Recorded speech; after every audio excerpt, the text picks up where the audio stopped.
Karibu sana msikilizaji katika sehemu ya 4 ya simulizi yetu nzuri kabisa, simulizi ya kusisimua inayokwenda kwa jina ya Kivuli cha Damu ya Familia Yetu, iliyotungwa na kusimuliwa kwako nami msimulizi mahiri kutoka hapa nchini Tanzania. Naitwa Jonathan Alex. Nambari zangu ni 0741 033 122. Msikilizaji, kama unakumbuka vizuri, tulipokuwa tumeishia katika sehemu ya 3 ilikuwa ni pale ambapo tuliweza kumshuhudia baba yake Danieli. Alikuwa ametoka nje katika usiku ule mara baada ya kuona kiumbe cha ajabu kikiwa nje tembea nje, kiumbe ambacho katika hali ya kushangaza msikilizaji, tuliona kabisa ni kiumbe ambacho kinatembea kama upepo. Lakini baba yake Danieli aliweza kutoka nje kwenda kuweza kukishuhudia. Sikuwa au hatakuwa tunajua ilikuwa ni kwa nini imekuwa ni namna hiyo, lakini tuliweza kuona mara ya mwisho kwamba baba yake Danieli msikilizaji aliweza kuanguka pale chini, na Danieli na mama yake walimkuta akiwa ameanguka katika hali ambayo ilikuwa ni ya kustaajabisha kweli kweli msikilizaji. Ili kuweza kufahamu kilichoweza kuendelea katika sehemu ya 3, sehemu ya 4 niko nayo hapa mezani tuweze kufahamu majibu ya maswali yetu ambayo tuko nayo katika siku hii ya leo. Mimi naitwa Jonathan Alex na hii hapa ni Empire Simulizi.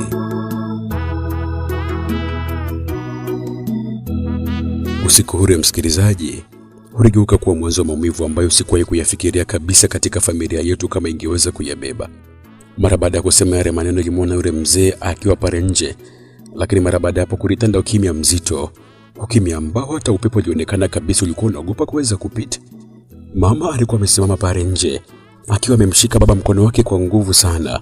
Macho yake yalikuwa yamejaa machozi na hofu kubwa kupita kiasi. Na hapo hata mimi msikilizaji, kusema ukweli kabisa, nilianza kutetemeka kwa sababu nikimwangalia baba usoni, uso wake ulikuwa umebadilika kabisa. Alikuwa akiema kwa nguvu kama mtu ambaye alikuwa ametoka kukimbia mbali sana. Jasho jingi lilikuwa likimtoka usoni, licha kwamba usiku ule kulikuwa na baridi kali kweli kweli. Kule ndani ya nyumba Victor bado alikuwa akilia. Sauti yake ilikuwa ni ya kuumiza moyo sana. Mama, wasije kunichukua. Maneno yale msikilizaji yalimfanya mama aanze kulia tena. Alikimbia kurejea ndani huku akiniita, Danieli, njoo mshiki hapa kaka yako. Nilikimbia ndani haraka haraka na nilimkuta Victor amejikunyata, huku macho yake yalikuwa kiangalia dirishani moja kwa moja kana kwamba bado alikuwa akiona kile kivuli. Nilimsogelea polepole kisha nikamuita, Victor. Lakini aliponiangalia tu msikilizaji, nilishtuka sana kupita kiasi, kwa sababu tu macho yake yalikuwa ni tofauti kabisa. Kulikuwa na huzuni kubwa sana ndani ya macho yake, huzuni ambayo sikuwahi kuiona hata siku ambayo tulikuwa tumefiwa na bibi yetu. Alinishika mkono kwa ghafla, mkono wake ulikuwa ni baridi sana kupita kiasi. Kisha Victor akazungumza, Danieli, sema kaka. Nikimjibu hivyo huku nikimwangalia usoni katika macho yake ambayo yalikuwa yamejaa na machozi. Ukiona nimekufa, umlinde mama. Kusema ukweli kabisa msikilizaji, moyo wangu ulipasuka. Usiseme hivyo kaka. Lakini Victor akaanza kulia tena. Mimi sitaki kufa Danieli. Nilihisi machozi yakianza kunitoka msikilizaji kwa mara nyingine, na hapo nilikuwa siwezi kabisa kujizuia, kwa sababu kwa mara ya kwanza kabisa maishani mwangu nilihisi kama nilikuwa nampoteza kaka yangu mbele ya macho yangu mwenyewe. Nje baba alikuwa amesimama akiutazama ule msitu mkubwa ambao ulikuwa nyuma ya nyumba yetu. Msitu ule wakati wa mchana ulionekana wa kawaida tu, lakini usiku ulikuwa ukibadilika kabisa. Miti yake ilikuwa ni mirefu kupita kiasi, kama watu waliosimama gizani wakituangalia vile, na upepo ulipopita ndani yake ulikuwa unatoa sauti za ajabu kupita kiasi. Nilimsikia baba akimuita mama kwa sauti ya chini sana, Mariam. Mama akatoka nje taratibu kwa kifuta machozi yake. Waliongea kwa sauti ndogo kiasi kwamba sikuweza kabisa kuwasikia vizuri, lakini niliweza kuona kitu ambacho kiliweza kunishtua kupita kiasi. Mama alianza kutetemeka ghafla, alafu akazungumza, hapana, haiwezekani kabisa, hapana. Baba akashusha kichwa chake chini kama mtu ambaye alikuwa ameshindwa kabisa. Kisha mama akaanza kulia kwa uchungu mkubwa kupita kiasi. Kwa nini hukumwambia mapema? Kwa nini hukumwambia? Kwa nini? Nilimwona baba akifuta machozi yake kimya kimya. Nilikuwa nataka kuisahau hiyo siri. Neno siri lilinifanya nishtuke kupita kiasi, kwa sababu tangu siku ule uanze, msikilizaji, nilianza kuelewa kwamba wazazi wangu walikuwa wanaficha jambo baya ambalo lilikuwa linahusu familia yetu. Ghafla mbwa wa jirani akaanza kubweka kwa fujo kweli kweli. Kisha mbwa wengine wakaanza kubweka pia, na kijiji kizima mbwa wakaonekana kwamba wanabweka kila mahali, na mazingira ya kijiografia yakaanza kubadilika ghafla. Mama aligeuka kuangalia barabarani. Kulikuwa na giza tupu, lakini kwa mbali kidogo niliona kitu kikitembea. Mwanzoni niliweza kufikiria kwamba alikuwa ni mtu wa kawaida kabisa, lakini kadri kilivyokuwa kinazidi kutukaribia, nilianza kuhisi mwili wangu unaanza kupata baridi mkali. Kilikuwa ni kirefu sana kupita kiasi, kilitembea polepole sana, na kilikuwa kinakanyaga katika hali ya kawaida, msikilizaji. Kilikuwa kama kinateresa ardhini. Mama alipokiona alipiga kelele ndogo, Mungu tuepushe Mungu. Baba akazungumza kwa sauti ya hofu, ingieni ndani haraka. Tulikimbia ndani na kufunga mlango, lakini hicho kitu, msikilizaji, hakikuonekana kabisa kuharakisha. Kiliendelea kuja vile vile katika hali ya utaratibu wake, na kilikuwa kinakuja usawa wa nyumbani kwetu. Sauti ya hatua zake ilisimama nje ya nyumba yetu. Ndani kulikuwa ni kimya kabisa. Nilikuwa nasikia mapigo ya moyo wangu mwenyewe, msikilizaji. Victor akaanza kutetemeka tena. Wamefika. Mama alimkumbatia huku akiwa analia. Kweli kweli, msikilizaji. Na ilikuwa ni kwa mara ya pili niliweza kumshuhudia mama yangu mzazi akiwa anatoa machozi.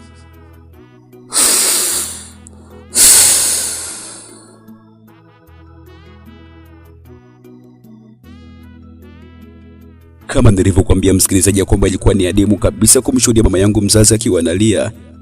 Lakini hapa ni kwa mara nyingine kabisa niliweza kumshuhudia mama yangu mzazi akiwa analia kabisa kwa sauti. Alikuwa analia kwa sauti.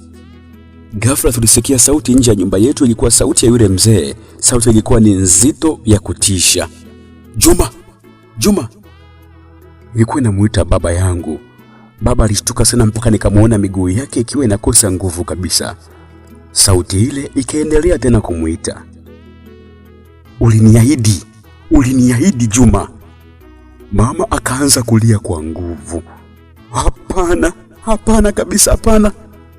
Mimi sikuwa naelewa chochote, msikilizaji, lakini nilikuwa nikijua jambo moja tu, ya kwamba hapo kulikuwa kuna siri ambayo hao watu wawili, yani baba na mama yangu, walikuwa wakificha mbele yangu. Tulikuwa kwenye hatari kubwa sana kupita kiasi. Na hapo ndipo nilipoweza kumshuhudia Victor akiwa anafumba macho yake kwa nguvu, huku akizungumza kwa sauti ya maumivu. Baba aliwapeleka. Ndani ya nyumba kukawa kimya.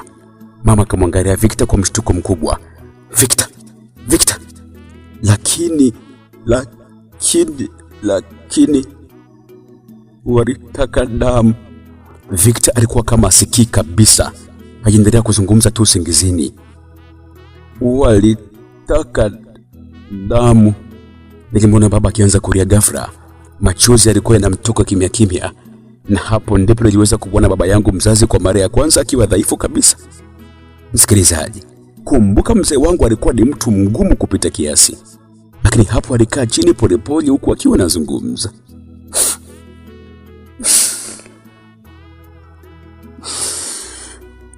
Ni mimi ambaye nimeharibu kila kitu kwenye maisha yangu. Ni mimi.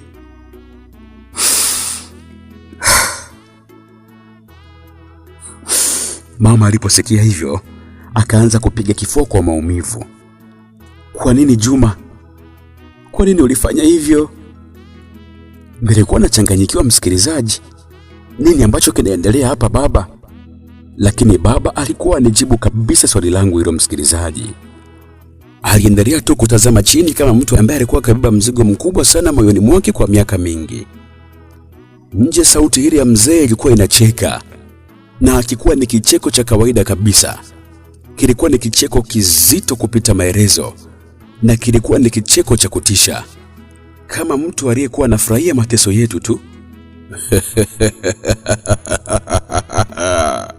Victor akaanza kupiga tena kelele kwa nguvu. Msiwafungulie! Msiwafungulie! Ghafla mlango wetu, msikilizaji, ukaanza kugongwa kwa nguvu. Pa, pa. Mama alipiga kelele. Pa. Mlango ukagongwa tena mpaka ukaanza kutikisika.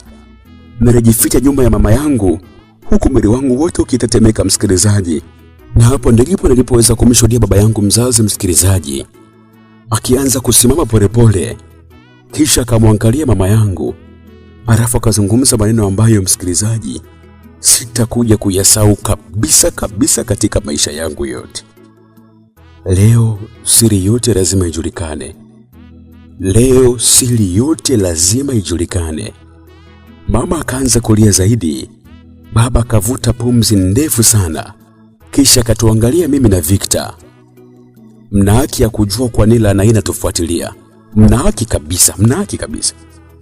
Taa ya chimney iliyokuwa pale mezani ilikuwa ikizimazima, huku upepo ulikuwa ukivuma nje kwa nguvu sana. Baba akaanza kusema kwa sauti nzito ya huzuni.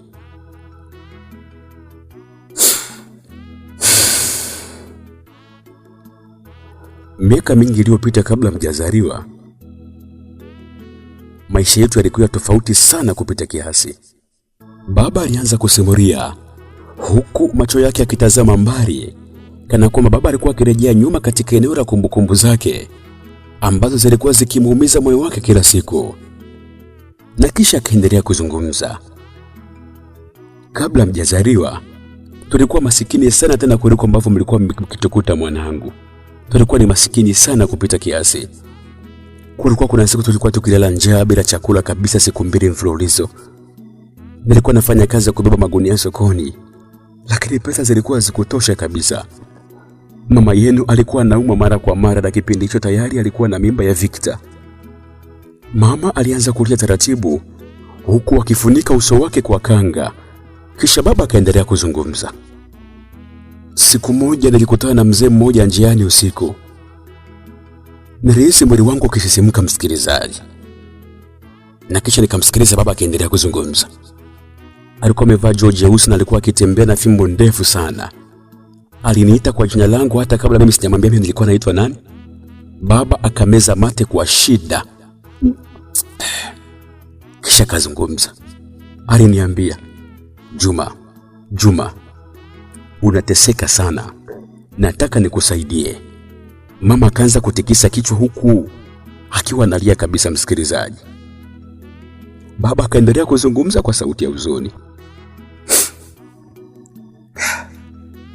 Mwanzoni wanangu nilidhani kama alikuwa ni mtu wa kawaida, lakini macho yake, yale macho sikuweza kabisa kuyasahau katika fahamu zangu. Sikuweza kabisa mpaka leo nayakumbuka.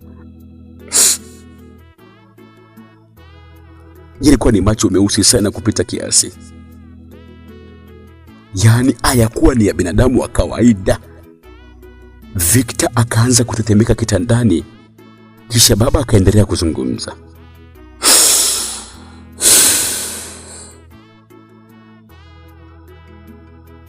Wanangu, mzee yule aliniahidi pesa.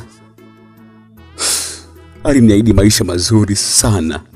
Aliniahidi kwamba familia yangu haitalala njaa tena. Na hapo, msikilizaji, nilihisi tumbo langu lilikuwa linaanza kucheza kwa hofu. Lakini hakutoa msaada wa bure. Haikuwa ni msaada wa bure kabisa. Haikuwa ni bure. Baba aliposema hivyo, ukimya mzito uliingia tena ndani ya nyumba yetu. Ilikuwa ni ukimya mzito kupita kawaida. Hata upepo ulikuwa ukionekana kusimama kwa sekunde chache. Na kisha akaendelea kuzungumza tena. Aliniambia siku moja angekuja kuchukua alichopewa ahadi. Mama akapiga kelele ndogo ya maumivu. Nilikwambia tusikubali, Juma. Nilikwambia, lakini tusikubali. Kwa nini tulikubali? Kwa nini? Baba akaanza kulia kabisa. Sasa Mariam, mimi nilikuwa nimekata tamaa. Maisha yalikuwa yamenifikisha katika eneo ambalo kusema kweli kabisa nisingeweza kukataa ile ofa. Nilikuwa nimekata tamaa. Nilikuwa nataka familia yangu Ghafla nje ya nyumba yetu kukasikika sauti nzito kupita kawaida. Muda umefika. Muda umefika. Mlango ukagongwa kwa nguvu mpaka chemli kaanguka chini na kuzima kabisa. Ilizima kabisa msikilizaji. Nyumba nzima ikaingia gizani. Mama alipiga kelele. Victor kaanza kulia kwa uchungu mkubwa sana. Mimi nilihisi kama nafsi yangu ilikuwa inataka kutoka kabisa. Nilihisi kabisa kwamba nafsi yangu ilikuwa inatafuta namna ya kuweza kuacha mwili wangu na iweze kuondoka kivyake. Sikuwa naelewa kabisa ilikuwa kuna shida gani. Sikuwa naelewa kabisa nilikuwa katika hatua gani msikilizaji. Ndani ya lile giza, nilisikia kitu kikikwaruza ukuta wa nyumba yetu. Katika hali ya taratibu kabisa.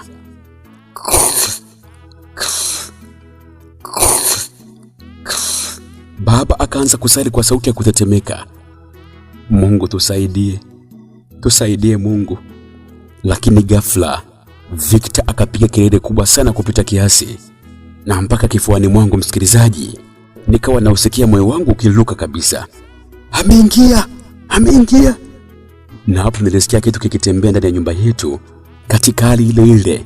Na huku mlango wa nyumba yetu ulikuwa bado vile vile umefungwa. Yaani mlango ulikuwa umefungwa na kitu kilikuwa kinatembea kabisa katika hali ya giza. Nilikuwa nikisikia hatua za ajabu kupita kawaida. Zilikuwa ni hatua za kutisha sana msikilizaji.